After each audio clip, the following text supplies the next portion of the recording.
Good morning students. Class tenth में आज आपका टॉपिक का नाम है फल व बीज का निर्माण, formation of seed and fruits. ठीक, तो हम जानेंगे कि फल और बीज का निर्माण कैसे होता है। जबकि हमने आपको जो पिछला वीडियो बनाया था तो उसमें हमने आपको एक लाइन बता दिया था कि फल क्या होता है, अर्थात फ्रूट क्या होता है और बीज क्या होता है। दोनों हमने आपको एक लाइन बता दिए थे, मतलब वो आपका एक नंबर में या बहुविकल्प में प्रश्न आएगा तो आप उसे कर सकते हैं। लेकिन अगर यही प्रश्न आपसे 2 नंबर में पूछा जाए तो आप कैसे लिखेंगे उसको? तो क्योंकि वहां पर ये एक लाइन तो लिखने से काम नहीं चलेगा हमारा, क्योंकि वहां पर हमें एक्सप्लेन करना पड़ेगा पूरा।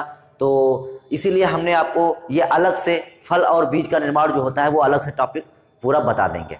ठीक, तो आज के लिए आज जो है आपको बताएंगे कि फल व बीज का निर्माण कैसे होता है। तो वीडियो शुरू करने से पहले अगर आप हमारे चैनल पर नए हैं तो चैनल को सब्सक्राइब कर लें, बेल आइकन को दबाएं ताकि आपको वीडियो की नोटिफिकेशन मिल सके। आप वीडियो को लाइक और शेयर और कमेंट जरूर करें, क्योंकि इससे हमें मोटिवेशन मिलता है वीडियो बनाने का, ताकि हमें पता चलता है कि आप वीडियो देख रहे हैं और हमें और क्या बनाना चाहिए और क्या करना चाहिए, आपको कितना समझ में आ रहा है। तो आप इसको देखते रहिए और कमेंट करते रहिए कि क्या रिस्पॉन्स मिल रहा है आपको। चलिए देखते हैं फल का निर्माण। तो जिस समय बीज विकसित हो रहे होते हैं, मतलब देखिए फल और बीज का निर्माण अल्टरनेट नहीं होता कि पहले फल बन गया फिर बीज बनेगा। देखिए फल और बीज का जो निर्माण होता है वो दोनों एक साथ प्रक्रिया चल रही होती है। एक तरफ फल बन रहा होता है और फल के अंदर बीज बन रहा होता है, तो दोनों प्रक्रिया एक साथ चल रही होती हैं, अलग अलग नहीं चल रही होती हैं। तो वही लिखा हुआ है कि जिस समय बीज विकसित हो रहे होते हैं उस समय अंडाशय, क्योंकि फल का निर्माण किससे होता है? परिपक्व अंडाशय से। अंडाशय परिपक्व कब होता है? निषेचन के बाद। तो उस समय अंडाशय प्रायः फूल कर व रसीला होकर फल का निर्माण करता है। फल का निर्माण कौन करता है? अंडाशय। कैसे करता है? फूल कर और रसीला होकर। ठीक, और कब करता है? जिस समय बीज बन रहे होते हैं। एक तरफ बीज बन रहा होता है, दूसरी तरफ फल का निर्माण हो रहा होता है। ठीक, आगे देखते हैं। अंडाशय की भित्ति से फल भित्ति बनती है। हम आपको बता ही चुके हैं कि अंडाशय की जो भित्ति होती है वो क्या बनाती है? फल भित्ति, अर्थात फल के ऊपर जो हम आवरण देखते हैं उसको क्या कहते हैं? फल भित्ति कहते हैं। फल भित्ति फल भित्ति में कितने?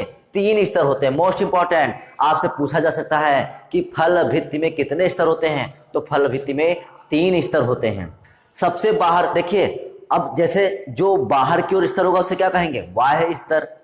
ठीक, या कहेंगे बाह्य फल भित्ति। जो मध्य का स्तर होगा उसे क्या कहेंगे? मध्य फल भित्ति। और जो अंदर का स्तर होगा उसे क्या कहेंगे? अंतः फल भित्ति। तो वही है, 3 स्तर होते हैं। सबसे बाहर का जो स्तर होता है उसे बाह्य फल भित्ति कह दिया गया। जो मध्य का स्तर होता है उसे क्या कह दिया गया? मध्य फल भित्ति कह दिया गया।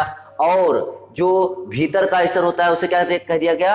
अंतः फल भित्ति। कोई दिक्कत नहीं इसमें। बाहर है बाह्य फल भित्ति, मध्य में है तो उसे मध्य फल भित्ति, और अगर अंदर है तो अंतः फल भित्ति कहेंगे।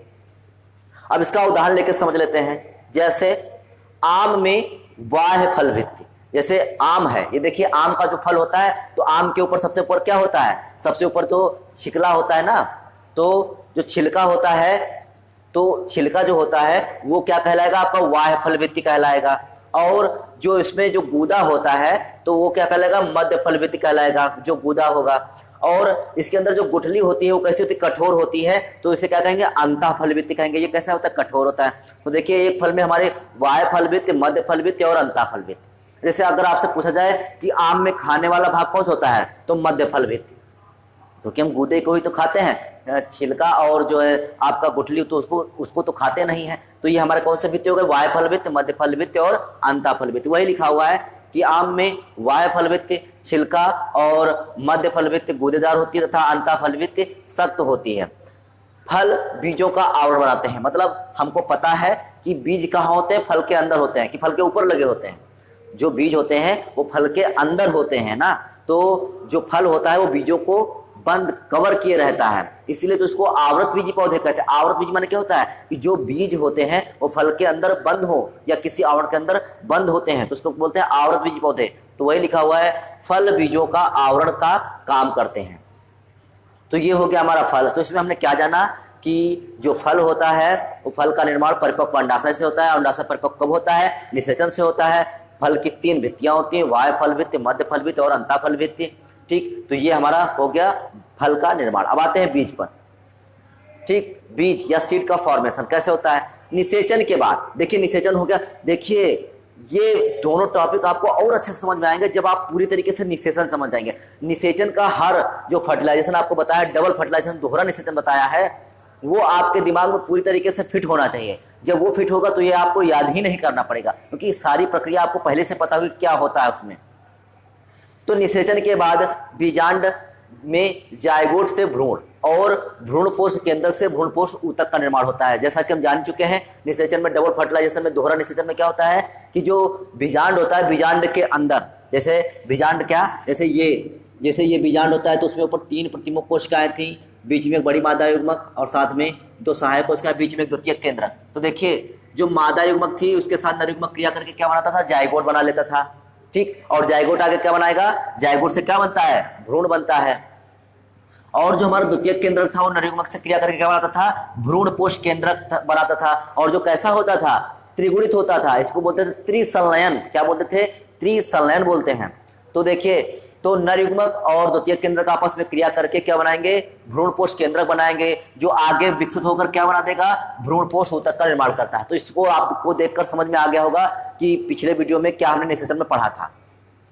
अब क्या होगा, बीजांड के अध्यावरण कठोर होकर बीज के ऊपर का आवरण बनाते हैं। देखिए जो इसके ऊपर आवरण लगे होते हैं ना, इंटुगमेंट, देखिए जैसे ये आवरण लगे होते हैं ना इसमें, तो ये आवरण जो होते हैं क्या बनाते हैं, ये आवरण क्या बना देते हैं, बीज के ऊपर का जो आवरण होता है तो वो बनाते हैं। तो यही है बीज के अध्यावरण। कौन, ये बीज के अध्यावरण, ये बीज के अध्यावरण कठोर होकर क्या बनाते हैं, बीज के ऊपर का आवरण बनाते हैं। और आपसे पूछा जाएगा कि बीजों का आवरण किसके द्वारा बनता है, तो बीजांड के अध्यावरण के द्वारा। आपसे पूछा जा सकता है प्रश्न कि बीज के आवरण का निर्माण किससे होता है, तो बीज के अध्यावरण से। अब आगे देखते हैं, जिस स्थान पर बीजांड व्रंत से जुड़ता है, जिस स्थान पर बीजांड जो होता है, यहाँ पर छूट गया है, इसको जोड़ लेंगे। ठीक, जिस स्थान पर बीजांड व्रंत से जुड़ता है। ठीक, मतलब देखिए यहाँ पर बीजांड व्रंत है, ये क्या है, फ्यूनिकल है, बीजांड व्रंत है, तो कहीं पर तो ये जुड़ा होगा। तो जिस स्थान पर बीजांड व्रंत से जुड़ता है वहां एक चिन्ह बन जाता है। क्या बन जाता है, एक चिन्ह बनता है, जिसे क्या कहते हैं, व्रंतक कहते हैं। क्या कहते हैं, व्रंतक कहते हैं। भोज पदार्थ या तो बीजपत्र में या भ्रूणपोष में एकत्र हो जाते हैं। अर्थात जो भोज पदार्थ संचित होते हैं वो कहाँ से संचित होते हैं, या तो बीजपत्र बन जाएगा। बीजपत्र जानते हैं, जिसको जैसे एक बीजपत्री, द्विबीजपत्री। ठीक, एक बीजपत्री क्या होता है कि जिसमें केवल एक बीजपत्र हो। ठीक, ऐसे जैसे आपने गेहूं का, मक्का का, तो इनका पौधा उगते हुए देखा होगा, तो उसमें देखा होगा केवल एक ही बीजपत्र होता है। जबकि आपने नीम को देखा होगा, नीम जब उगता है तो ऐसे उगता है। ठीक, तो उसमें सबसे पहले मोटे मोटे दो मोटे मोटे पत्ते जैसे बहुत निकलते हैं, तो इनको क्या बोलते हैं, देखिए 2 पत्ते निकलते हैं, जिसको बोलते हैं द्विबीजपत्री। ठीक, तो इनको, इसमें क्या होता है, इसमें भोजन संचित रहता है। इसमें क्या संचित रहता है, भोजन संचित रहता है। तो भोज्य पदार्थ या तो बीजपत्र में या भ्रूणपोष में। अब भ्रूणपोष कहाँ देखा है, भ्रूणपोष कहाँ, जैसे जब मक्का देखा है तो मक्के के अंदर जो भी भरा होता है, जैसे जो आटा खाते हैं आप, तो वो भ्रूणपोष ही होता है। तो जो मक्के के अंदर जो पदार्थ भरा होता है, गेहूं के अंदर जो पदार्थ भरता है, उसे क्या कहते हैं, भ्रूणपोष। तो भ्रूणपोष में एकत्र हो जाता है। धीरे धीरे बीजांड के अंदर की जैव क्रियाएं रुक जाती हैं। मतलब अब देखिए बीजांड काहे में बदल रहा है, बीज में बदल रहा है। तो बीज में जब बदल रहा है तो उसके अंदर की जितनी भी जैव प्रक्रियाएं हैं वो सब क्या हो जाएंगी, रुक जाएंगी। समाप्त नहीं होंगी बल्कि रुक जाएंगी, कुछ समय के लिए रुक जाएंगी। और जब हम उसको उसका अनुकूलतम टेम्परेचर देंगे, उसका अनुकूलतम वाटर देंगे, हर चीज़ उसकी फेवरेबल होगी, हर चीज़ उसके लिए सुटेबल होगा, तो क्या होगा, वो जर्मिनेट करके एक नया पौधा बना डालेगा। जैसे गेहूं है, गेहूं को हम लोग भर देते हैं, जो है कहीं पर रख देते हैं, मक्के को कहीं पर जो रख देते हैं, तो क्या होता है, वो वैसे ही पड़ा रहता है। लेकिन जब हम उसको ज़मीन में डाल देते हैं तो वो उसको पानी देते हैं और टेम्परेचर उसको मिल जाता है, तो क्या करता है, वो अंकुरित होकर क्या बना देता है, एक नया पौधा बना देता है। तो जो बीज जब तक हमारे पास सुरक्षित रखे हुए हैं, जैसे बोरी में भरे पड़े हुए हैं या कहीं और रखे हुए हैं, तो वो वहाँ पर कैसे पड़े होते हैं, सुसुप्ता अवस्था में पड़े होते हैं, क्योंकि वहाँ पर उनकी सारी जैविक क्रियाएं क्या होती रहती हैं, वो जैविक क्रिया सारी रुक जाती है वहाँ पर। तो वह होता है धीरे धीरे बीजांड के अंदर जैव क्रिया रुक जाती है तथा भ्रूण भ्रूण जो होगा, भ्रूण कैसा सुसुप्तावस्था में पहुंच जाता है, भ्रूण कैसा सुसुप्तावस्था में चला जाता है, मतलब कोई भी क्रिया नहीं कर रहा होता है। ठीक, आगे, अतः बीजांड बीज आवरण से घिरे रहते हैं। हम जान ही चुके हैं कि जो बीजांड होता है वो क्या अध्यावरण जो है कठोर आवरण बनाते हैं, तो जो हमारा बीजांड है जो बीजांड आवरण से घिरे रहते हैं, मतलब जो हमारा बीजांड है वो बीज आवरण से घिरा रहता है, बीजावरण से घिरा रहता है। भोजन संचित किए हुए तथा सुसुप्त भ्रूण को, भोजन संचित किए हुए मतलब जो हमारा बीज है वो क्या है, बीज के अंदर क्या संचित है, भोजन संचित है, तथा सुसुप्त भ्रूण को, तो वो कैसा है, वो सुसुप्त भ्रूण है। ठीक, अपने अंदर समेटे होता है, मतलब जो बीज होता है, बीज के अंदर क्या होता है, तो भोजन संचित रहता है, बीज के अंदर क्या होता है, सुसुप्त भ्रूण होता है। बीज के अंदर जो दो चीजें होती है, कौन, भोजन संचित रहता है और सुसुप्त भ्रूण होता है, मतलब जिसमें सारी क्रियाएं रुक चुकी हैं, तो ऐसे भ्रूण को क्या बोलेंगे, सुसुप्त भ्रूण बोलेंगे। सुसुप्त भ्रूण को अपने अंदर समेटे होता है, इस रचना को बीज कहते हैं।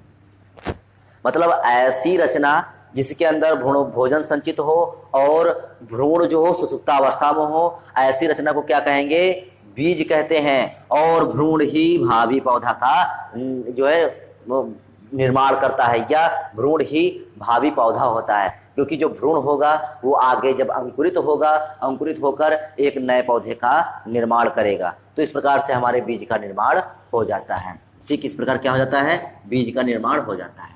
तो आपने देखा कि बीज का निर्माण कैसे होता है और फल का निर्माण कैसे होता है। आप इसको लिखिए, समझिए, पढ़िए, और कोई दिक्कत आए तो आप कमेंट करिए। ठीक, तो आज के लिए केवल इतना ही, बाकी नेक्स्ट वीडियो में, तब तक के लिए जय हिंद।